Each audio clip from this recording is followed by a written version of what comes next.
જય શ્રી કૃષ્ણ. ચાલો આજે આપણે કેરીના ટુકડાનું જે આપણે પાણી વધ્યું હતું ખાટું, એમાં આપણે ચણા મેથીનું અથાણું કેવી રીતે બનાવવું એ હું તમને બતાવીશ.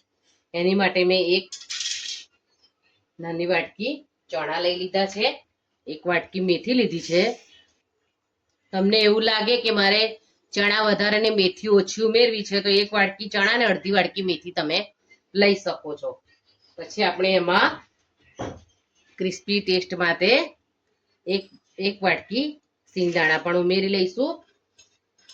આ બધી વસ્તુને આપણે બરાબર મિક્સ કરી લઈશું. તેને આપણે 7 થી 8 કલાક માટે રહેવા દેવાનું છે. તો આપણા ચણા મેથી અને સિંગદાણા સરસ ફૂલી ગયા છે. જો મોટા મોટા થઈ ગયા છે સરસ ફૂલીને.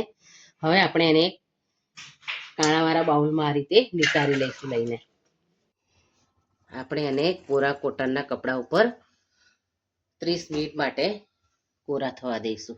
આ એક કેરીને પણ મેં કાપી અને મીઠા અને હળદરવાળી કરીને 4-5 કલાક માટે રહેવા દીધી હતી. એને પણ આપણે સાથે સાથે કપડા પર લઈ લઈશું. આ ચણા મેથીને આપણે કોરા કરવા મૂક્યા છે ત્યાં સુધી આપણે તેલ પણ ગરમ કરી લઈશું. 30 મિનિટ આપણે જે સૂક્યા હતા હવે સરસ કોરા થઈ ગયા છે. જો આવા કોરા કરવાના છે. તમે વધુ વાર સુકવશો તો આ ચણા છે મેથી બધું ચવડ થઈ જશે, ખાશો ને ત્યારે સારું નહીં લાગે. એટલે 30 મિનિટ જ સુકવવાના. હવે આપણે આ તેલ આપણું ઠંડુ થઈ ગયું છે. હવે આપણે એમાં પહેલા મસાલો ઉમેરી દઈએ. અમે 200 ગ્રામ જેટલો મસાલો લીધો છે. હવે આપણે આ ઉમેરી દઈશું. અંદર મિશ્રણ છે આપણું એ મિક્સ કરી લઈશું. એને આપણે તમે જોઈ શકો છો કેવું સરસ અથાણું દેખાય છે. આ અથાણું મને મારા મમ્મીએ બનાવતા શીખવાડ્યું છે. મને નતું આવડતું, મારી મમ્મી જોડે બનાવડાવતી હતી. પછી ધીરે ધીરે કરીને મારી મમ્મી જોડે હું શીખી છું. આ રીતે તમે જો અથાણું આ બનાવશો ચણા મેથીનું તો એ 12 માસ સરસ રહે છે. સહેજે ખરાબ નથી થતું. અને આપણે અત્યારે જેટલું જોઈએ એ પ્રમાણે તેલ ઉમેર્યું. પછી આપણે ડૂબાડૂબ તેલ ઉમેરવાનું છે. બાકીને 2 દિવસ માટે રહેવા દઈશું અને વચ્ચે વચ્ચે હલાવતા રહીશું. આપણે જોઈ લઈએ કે 1 દિવસ પછી આપણું ચણા મેથીનું અથાણું કેવું થયું છે. જો સરસ તૈયાર થઈ ગયું છે, પણ હજી આપણે એને 2 દિવસ આ રીતે તપેલીમાં જ રહેવા દઈશું. એટલે આપણને હલાવતા ફાવે અને સરસ રીતે અથાઈ જાય. 2 દિવસ પછી સરસ તૈયાર થઈ ગયું છે. હજી આપણે એને 1 દિવસ આમ જ તપેલીમાં રહેવા દઈશું. તપેલીમાં આપણને હલાવતા સરસ ફાવે છે એટલે આપણે બરણીમાં ન ભરતા આ રીતે એને તપેલીમાં જ રાખીને હલાવીશું. હજી 1 દિવસ માટે આપણે ઢાંકીને એને રહેવા દઈશું. જોઈ શકો છો 3 દિવસ પછી આપણું ચણા મેથીનું અથાણું સરસ મિક્સ થઈ ગયું છે એકદમ.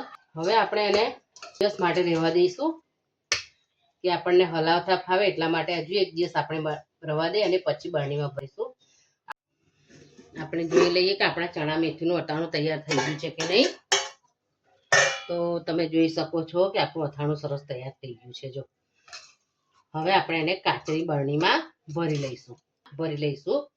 બરણી મેં ધોઈ અને તાપમાં સૂકવી અને કોરી કરી લીધી છે. આ રીતે આપણે બધું અથાણું ભરી લઈશું. મેં આગળ ગુંદાનું અથાણું અને કેરીના છુંદાની રેસીપી પણ મારા ચેનલ પર મૂકેલી છે. ચેનલ પર જઈ અને જોઈ શકો છો. આ રીતે ટ્રેડિશનલ રીતે આપણે ચણા મેથીનું અથાણું બનાવીને 12 માસ સાચવી શકીએ છીએ. આ રીતે આપણે કાચની બરણીમાં ભરીને અથાણાને રાખવાનું છે અને આપણું અથાણું ડૂબે એટલું તેલ ઉપર રાખવાનું છે થોડું. જો આ રીતે જો તમે તેલ રાખશો તો આપણું અથાણું 12 માસ સારું રહેશે અને એનો કલર પણ જળવાઈ રહેશે અને અથાણામાં ફૂગ પણ નહીં ચડે. તમે જોઈ શકો છો કેવું સરસ બન્યું છે અથાણું. આ રીતે તમે એક વખત ચોક્કસ બનાવજો મારી રીતે અથાણું. મારું ચણા મેથીનું અથાણું બનાવવાની તમને રીત ગમી હોય તો તમે કોમેન્ટ જરૂર કરજો. તો મને ખબર પડશે કે તમને મારું અથાણું બનાવવાની રીત ગમી છે અને તમે કઈ સિટીમાંથી જુઓ છો એ પણ મને કમેન્ટમાં લખીને જણાવજો. અને મારી ચેનલને સબસ્ક્રાઈબ જરૂર કરજો. અને મારું અથાણા બનાવવાની રીત ગમી હોય તો તમારા મિત્રો અને પરિવાર સાથે ચોક્કસ શેર કરજો. Thank you.